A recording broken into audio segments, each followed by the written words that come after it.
हे काय बघताय? शेळ्यांचे दात बघतोय. ते कशासाठी? अहो, शेळ्यांच्या दातावरून शेळ्यांचे योग्य वय आपण जाणून घेऊ शकतो. ते कसं काय बरं? मित्रांनो, अशी नेमकी कोणती पद्धत आहे की त्यावरून आपण शेळ्यांचे योग्य ते वय जाणून घेऊ शकतो?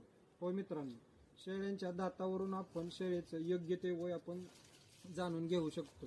आणि ते कशा प्रकारे ते आज आपण बघणार आहोत. मित्रांनो, शेळीच्या जबड्यामध्ये वरच्या साईडला दात नसतात तर एक पॅड असते. त्याचप्रमाणे शेळीच्या जबड्यामध्ये खालच्या बाजूला 8 दात असतात. मित्रांनो, करड शेळीचं पिल्लू जन्मल्यापासून ते 4थ्या आठवड्यापर्यंत पिल्लाला दुधाचे पांढरे 8 दात येतात. त्याचबरोबर मित्रांनो, तिथून पुढं 14 ते 18 महिन्याच्या कालावधीमध्ये दात पडून त्या ठिकाणी दाताची एक जोडी येते.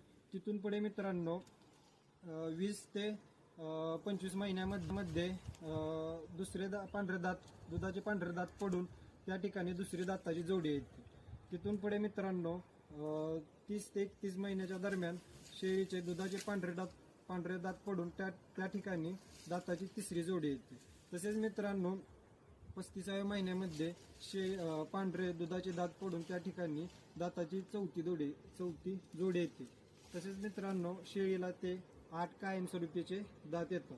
व मित्रांनो, शेळी पालनामध्ये शेळ्यांचे दातावरून आपण वय ओळखल्यामुळे खरेदी विक्रीमध्ये आपल्याला चांगली किंमत मिळू शकते.